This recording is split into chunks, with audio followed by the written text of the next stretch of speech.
Hello everyone, my self Mayank और मैं भी एक एस्पिरेंट हूँ एमपीटेट वर्ग 3 का, आप ही की तरह। और इस वीडियो में हम चर्चा करेंगे एमपीटेट वर्ग 3 के रिजल्ट की डेट के बारे में। साथ ही हम थोड़ा बहुत जो कट ऑफ की वीडियोस आ रही हैं उनके बारे में चर्चा करेंगे। 7.7 कंडिका का क्या कुछ सॉल्यूशन हो रहा है, अभी तक क्या उसमें प्रोग्रेस हुई है, इसके बारे में भी चर्चा करेंगे। और एक और पॉइंट बहुत हाईलाइट हो रहा है कि अगर ऐसा होता है कि पद वृद्धि नहीं होती है तो 70 प्लस वाले भी सेफ नहीं है। इसलिए आज के थंबनेल में मैंने 3-4 पॉइंट्स हाईलाइट किए हैं, उनके बारे में हम बारी बारी से डिस्कस करेंगे। शुरुआत करते हैं 7.7 कंडिका से। आपको पता होगा कि कोर्ट, माननीय कोर्ट के सामने भी की जा चुकी है कि 7.7 कंडिका की जो विंडो है एक बार फिर से ओपन की जाए। साथ ही कुछ बच्चों और टीचर्स की सहभागिता इसमें भी रही कि ईएसबी और डीपीआई के सामने रिक्वेस्ट और आवेदन एप्लीकेशंस दिए जा चुके हैं। अब सवाल यह है कि क्या कुछ इस पे हो सकता है। तो आपको पता है कि कल यानी मंडे को एक हियरिंग होनी है। मोस्ट प्रोबेबली अगर कल जजमेंट आ जाता है, आगामी 3 से 4 दिनों में विंडो ओपन हो जाएगी, क्योंकि ईएसबी और डीपीआई का इस पे ये कहना है कि ये थोड़ा सा अगेंस्ट द लॉ रहेगा कि एग्जाम कंडक्ट होने के बाद हम एप्लीकेशन फॉर्म के साथ कुछ भी करें, करेक्शन करें या उसमें कोई भी मॉडिफिकेशन करें। तो इसलिए उन्होंने कहा कि आप अगर कोई अधिकृत रूप से हमें बॉर्डर कर देता है तो हम इस विंडो के बारे में सोचेंगे और इस पे काम करेंगे, क्योंकि वो लोग भी इस मैटर के रिगार्डिंग वरीड है। सवाल ये कि जो अपन कोर्ट का जो सहायक जरिया ले रहे थे, इसमें यह है कि मंडे को हियरिंग होना है। अगर इस वाली हियरिंग में जजमेंट आ गया तो सभी के लिए लिंक ओपन हो ही जाएगी, और अगर इस वाली हियरिंग में नहीं हुआ तो फिर नेक्स्ट वीक यानी कि 20-22 तारीख के बाद वाली जो हियरिंग है उसमें कुछ जजमेंट आ जाएगा और लिंक ओपन होगी 7 से 10 दिन के लिए। नोटिस बकायदा आएगा और लिंक आपकी ओपन होगी। तो जो लोग स्पेशल टीचर में टिक कर चुके हैं, स्पेशल डीएलएड के लिए टिक कर चुके हैं, उनके लिए एक बार फिर से मौका दिया जाएगा। तो इस प्रोसेस को होने में, अगर मैं आज से 14 तारीख से बात करूं, इस प्रोसेस को होने में लगभग 20 दिन का समय हम मान के चल सकते हैं। तो अभी हमारे पास में 16-17 दिन दिसंबर के भी पड़े हुए हैं और एक वीक अपन ले लेते हैं ज्यादा से ज्यादा जनवरी का। अब मान लो कि ये करेक्शन हो गया जनवरी के पहले वीक में। पहली वीक में जैसे करेक्शन होगा, करेक्शन के साथ ही रिजल्ट बनने की प्रोसेस चालू हो जाएगी और उसमें 8 से 10 दिन का वक्त लगेगा। यानी मान लेते हैं कि 10 दिन का समय ये लगा और 7 दिन जनवरी के हमने कंडिका में करेक्शन विंडो के लिए ले लिए थे। तो ये हो गया लगभग 20 तारीख यहाँ पर आ गई। यानी रिजल्ट का जो फुल एक्सपेक्टेशन है, और अगर मैं डायरेक्टली बोलूं कि रिजल्ट आ ही जाएगा, क्योंकि मैं भी एक एस्पिरेंट हूं, मैं भी बहुत क्लोज से इस चीज को बारीकी से फॉलो कर रहा हूं कि क्या कितना कुछ समय लग सकता है। ऑलमोस्ट अभी की डेट में 60 से 62 दिन कंप्लीट हो चुके हैं। ज्यादा से ज्यादा 1 महीने का वक्त और लगेगा। यानी आज 14 तारीख है, हो सकता है कि अगली 20 तारीख तक जनवरी की या 20 से 30 के बीच में रिजल्ट आपका आ जाएगा। थोड़े दिन का इंतजार और रहेगा। दूसरा हमारा जो मुद्दा है वो कट ऑफ को लेकर है। तो आपको पता होगा यार कि शिफ्ट वाइज आजकल एग्जाम होने लगे हैं, बहुत समय से हो भी रहे हैं। दूसरा चीज है कि किसी शिफ्ट में किसी बंदे का या किसी एस्पिरेंट का 80 स्कोर है तो वहां 100% पे वो बैठा होगा। अब जो कट ऑफ जो तय होगी वो कैसे होगी कि सबसे मिनिमम मार्क्स पे कितने किस बच्चे का हुआ। मान लो कि 80 नंबर लेकर बंदा आया, उसके 100% आए हैं और उस शिफ्ट से उनको 50 लड़के या 50 लड़कियां चाहिए हैं, तो उससे नीचे की तरफ आते हुए वो बच्चों को उठाएंगे, सेलेक्ट करेंगे। यानी मान लो कि उन्हें 78, 76, 75, 74 तक ले लिए, तो उस 74 वाले का लेट सपोज की 95 परसेंटाइल आया और ऐसे 74 से लेकर 80 के बीच में लगभग 50 बंदे हैं, तो उन्होंने 50 लोगों का सिलेक्शन कर लिया। अब मान लेते हैं किसी दूसरे दिन की शिफ्ट में जो हाईएस्ट रहा वो 72 रहा, तो 72 वाला बंदा जो है वो 100% होगा। अब जिन 50 बच्चों को उनको लेना होगा, तो किन बच्चों को उठाएंगे? 72 या 74 से कम वाले। हो सकता है कि 65 वाला 95% तक आ जाए तो 65 वाले का भी हो जाएगा। लेकिन जिस दिन जो है नंबर ज्यादा गए हैं, जैसे कि बहुत सारी शिफ्टें हैं, ऐसी कोई सी शिफ्ट नहीं है जिसमें 80 नंबर वाला बंदा ना हो। ठीक है, ऐसी कोई शिफ्ट नहीं है जिसमें 70 प्लस वाले बहुत सारे ना हो। 50 और 100 के बीच में 70 प्लस वालों की संख्या है। आपको ये वीडियो ऐसा लगेगा कि ये तो उड़ी उड़ाई बातें हैं, क्या फालतू की बातें हैं, लेकिन ऐसा है। जिन बच्चों के अच्छे नंबर हैं वो ज्यादा सोशल मीडिया पे एक्टिव नहीं होते हैं, वो दूसरे एग्जाम की तैयारी में लग गए हैं, या उन्हें पता है, वो लोग श्योर हैं कि मेरा सिलेक्शन हो जाएगा। इसलिए आपसे रिक्वेस्ट रहेगा कि आप वीडियोस, इस तरीके की वीडियोस को ना ज्यादा प्रमोट करें और ना ज्यादा देखें और ना ही किसी से बनाने की रिक्वेस्ट करें। एग्जैक्ट कट ऑफ बता पाना इम्पॉसिबल है। ईएसबी के इस तरीके से अब जो एग्जाम होने लगे हैं, जो शिफ्ट वाइज और जिनमें नॉर्मलाइजेशन ना के बराबर होगा। अब नंबर बढ़ेंगे क्यों? क्योंकि जिन जिन क्वेश्चंस पे हमने ऑब्जेक्शन रेज किए हैं उनमें 1 से 2 नंबर कब बढ़ेंगे? जब क्वेश्चन गलत होंगे, या मान लो कि उनका आंसर चेंज होगा तो वो सभी के बढ़ेंगे। मान लो 70 का मार्क्स का बंदा है तो उसके 72 होंगे और जिसके 80 है उसके 82 होंगे। तो डिफरेंस तो आप दोनों कैंडिडेट्स के बीच में सेम ही रहेगा। दैट्स व्हाई इस चीजों पे ज्यादा दिमाग आप मत लगाएं। आपसे रिक्वेस्ट है कि 15-20 दिन, महीने भर का समय और बचा हुआ है अभी रिजल्ट में, तो शांति से अपने दूसरे काम करते रहें और इन भ्रामक वीडियोस पे जो कट ऑफ की आ रही हैं इन पे ज्यादा आप फोकस ना करें।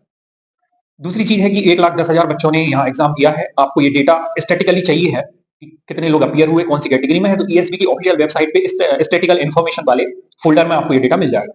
मैं लिंक भी डाल दूंगा अपने ग्रुप में, तो आपको से भी चाहे तो देख सकते हैं। लगभग ओबीसी में 55,000 के आसपास कैंडिडेट हैं।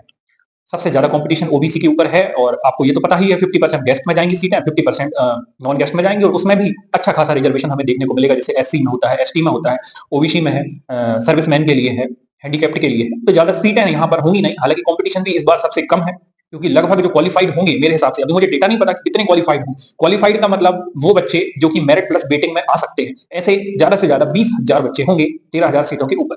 मतलब जो बिल्कुल बाउंड्री लाइन पे है, प्लस जिनकी मेरिट आएगी, प्लस जो वेटिंग में है, ऐसे बच्चे 20,000 होंगे जो क्वालिफाइड करेंगे।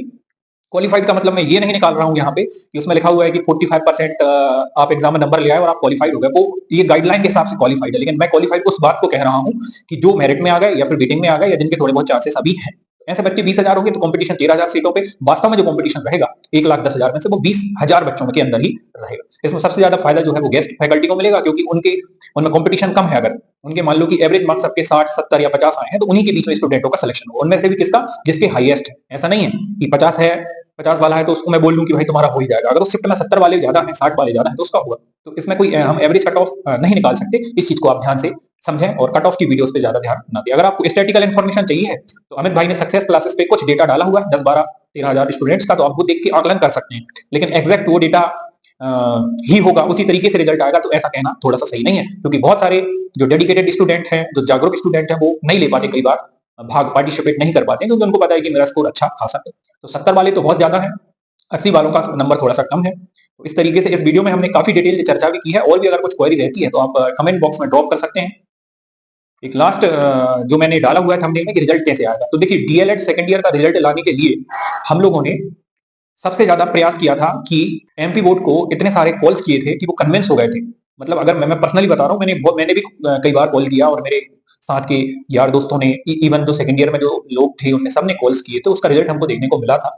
एमपी टेट के लिए क्योंकि क्वालिफिकेशन ये था कि एप्लीकेशन फॉर्म की अंतिम तिथि तक जो है आपके पास में रिजल्ट आना चाहिए, आपके पास में डिग्री डिप्लोमा होना चाहिए। तो इसलिए हम लोग कन्विंस्ड थे कि अगर एप्लीकेशन फॉर्म की डेट एक्सटेंड नहीं हुई और हमारा रिजल्ट इसके पहले नहीं आया तो हम जो है आउट हो जाएंगे, यानी सेकंड ईयर वाले आउट हो जाएंगे।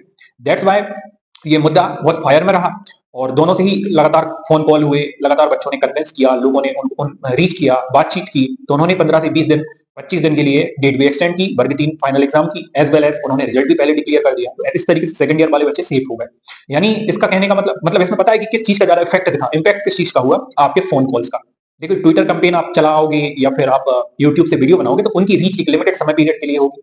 लेकिन अगर आप डेली उनको कॉल करोगे तो उनके सबकॉन्शियस माइंड में ये बात चलती रहेगी कि बच्चों के कॉल्स आने लगे हैं, हमें रिजल्ट प्रिपेयर करना है। करना उनको भी है, ऐसा तो है नहीं कि वो साल भर लटकाते रहेंगे, लेकिन अभी उनकी भी मजबूरी ये है कि लगातार जो है अलाइन है एग्जाम्स। जैसे इसके बाद अभी सब इंस्पेक्टर का होगा एमपी पुलिस के बाद, हालांकि वो जनवरी में स्टार्ट होना है। इस बीच में हमें 15 से 20 दिन का समय उनके पास है, अगर वो चाहें तो रिजल्ट प्रिपेयर कर सकते हैं। लेकिन रिजल्ट प्रिपेयर कब करेंगे, जब कोई क्वेरी नहीं बचेगी, जैसे कि ये 7.7 का इशू नहीं होगा।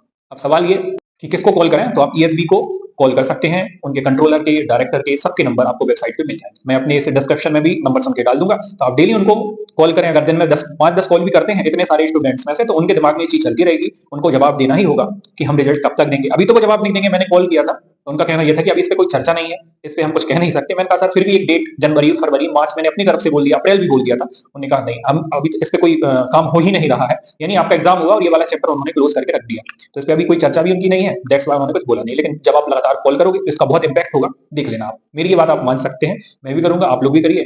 आइए हम ये कोशिश और करके देखें। अदरवाइज थोड़ा सा डिले होगा, लेकिन आएगा तो टाइम पे ही। ऐसा नहीं है कि मतलब 6 महीने तक उस पर कोई काम ही नहीं हो रहा होगा, लेकिन हो सकता है कि हम कोशिश करें तो जल्दी आ जाए। बाकी रहा पदवृद्धि का सवाल, तो इसमें तो सिंपल सी बात है कि अगर सरकार को लगता है कि स्टूडेंट्स के नंबर ज्यादा है, क्योंकि सरकार उसी को महत्व देती है, उसी को इंपोर्टेंस देती है जिनमें संख्या बल होता है, आपको भी पता होगा ये चीज। तो अगर आप 2 से 3,000, 4,000 बच्चे मैदान में उतर जाओगे, अच्छा मीडिया कवरेज मिल जाएगा, अच्छा यूट्यूब चैनल पे आपको दिखाया जाएगा, उनको लगेगा कि नहीं इंपोर्टेंट मुद्दा है, तो वो डेफिनेटली आश्वासन दे देंगे। और मेरे हिसाब से तो इस साल इस एग्जाम में वर्ग 2 और वर्ग 3 में पद वृद्धि थोड़ा सा मुश्किल है, क्योंकि इसके लिए हमें एक लंबा टाइम पीरियड जो है देना होता है। सड़कों के ऊपर एक पूरा सिस्टमेटिक वे में काम किया जाता है कि उनके दिमाग में ये बात लंबे समय से चल रही हो। अभी आप यकीन नहीं मानोगे कि उनको पता तो है, उनके सचिवालयों में इसको पता तो है, लेकिन ये इतना बड़ा मुद्दा नहीं है। क्योंकि जब मिनिस्टर जो है वो एक कागजों पे काम नहीं करता, वो तो पूछता है कि संख्या बल कितना है। अगर आपके पास है तो उस चीज को इंपोर्टेंस देंगे। और दूसरी चीज है कि जब वो लगातार वैकेंसीज निकाल रहे हैं, अब जैसे 2026 में फिर आएगी वर्ग 1, वर्ग 2, इवन हो सकता है वर्ग 3 की भी आ जाए 26 या 27 में, तो फिर वो क्यों नंबर ऑफ वैकेंसीज को बढ़ाएंगे। आपको जरूरत है तो आपको इसके लिए प्रयास करना पड़ेगा, और अगर हम प्रयास करते हैं तो तुरंत तो नहीं, लेकिन एक समय के बाद हमें रिजल्ट अच्छे देखने को मिलते हैं। इस वीडियो को आपने देखा, जाना, समझा। अगर कुछ क्वेरी है तो हम और आप आपस में बात करके समस्याओं पर विचार भी कर सकते हैं। कोई और क्वेश्चंस हैं तो कमेंट्स कर सकते हैं, जितना हो सकेगा मैं आपको मैसेज का रिप्लाई जरूर दूंगा। Thanks for watching this video.